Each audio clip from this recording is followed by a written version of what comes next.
Hi, Prosperity Team. It's Dr. Money. Remember, if you are listening to this video, then you are on the Prosperity Team.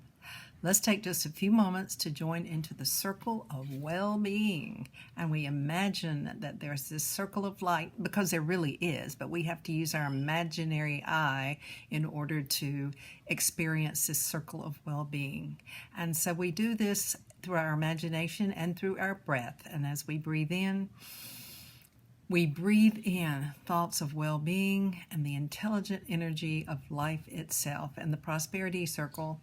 And as we exhale, we send our thoughts of well-being for all people on the prosperity team and all people on the planet.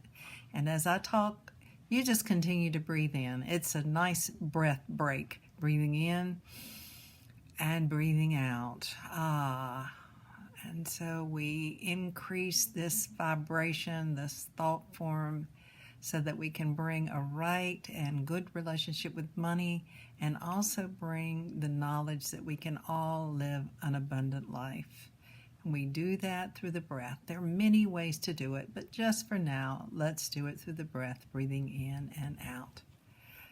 Yes, and so it is. I have a special guest. I did record this a few days ago when I was in Illinois. I'm now back in Texas.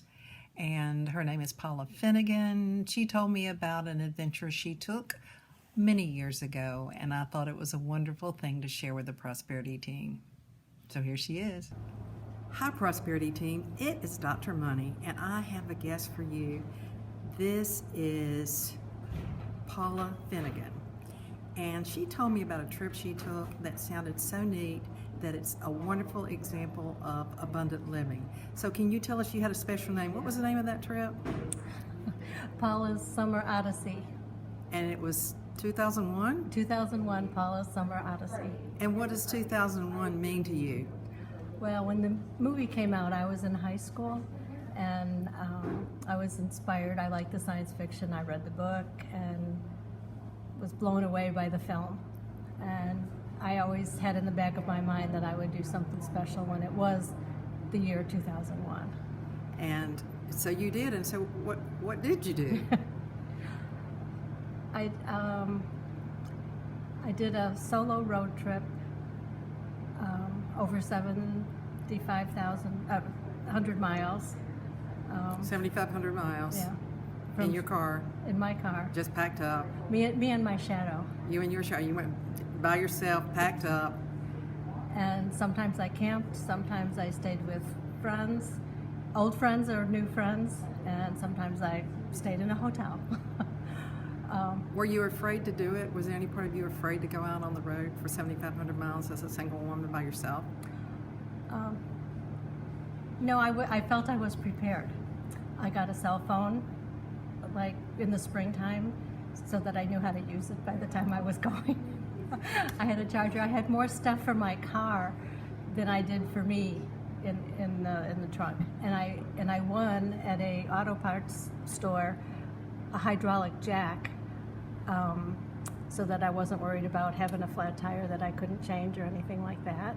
And I had my car taken care of, and people knew I was coming. I planned 2 weeks to get from Chicagoland to San Diego area, Southern California, 2 weeks to go up the West Coast, and then 2 weeks to come back home along the, Idaho and Yellowstone and the Badlands.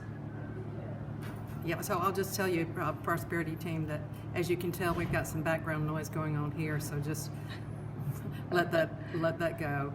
And so do you feel like, you told me there's something special about 2001 for you, that was a number that you really tuned into or something?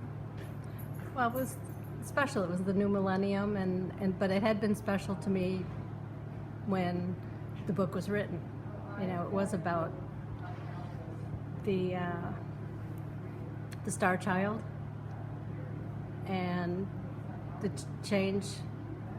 I mean, it's science fiction, but in the story, the world is never the same after, after the movie happens. And so you wanted to honor that, and what you felt like it was your intuition that was pushing you to go? Oh yeah, I knew there was something special about it, and I was going to do something to honor it, and I didn't know exactly what it would be until, you know, it came together, like in 2000. So was it the trip of a lifetime? Oh, was it? Yes. Was yes. it abundant living? Yes, it was. I met wonderful people everywhere. I had wonderful experiences and was brought to tears in a good way. My sister-in-law, when I returned, said I looked 10 years younger. Wow. Would you recommend people who are longing to go? What would you tell them? Yep, that follow your bliss. You know, you don't know unless you try it. And you know, I could always come home, or you know, somebody said, "If what happens if you know this breaks on your car or whatever?" You know, I said, "Well, I could, you know, buy a new one, or I can fly home if I have to." You know, but you don't know unless you go. And so you tell them to go, huh? oh yeah, Go. oh, yeah. I know it was a lovely trip, and I want to thank you for telling us about it. I think this is abundant living in action. Thank you, Paula. Oh, you're welcome. I want to thank Paula for sharing. Remember, if you can dream it, you can do it. And of course, we do want to have our dreams realistic. For example, if you're 85 and you're dreaming that you're going to the moon, I think I'd spend my time doing something else. So we want to have something that is in reach, but it's still a far reach for us to have. And I love Paula's 2001 Odyssey adventure that she took. And I want you to remember one more thing, and that is that I love you. Good night.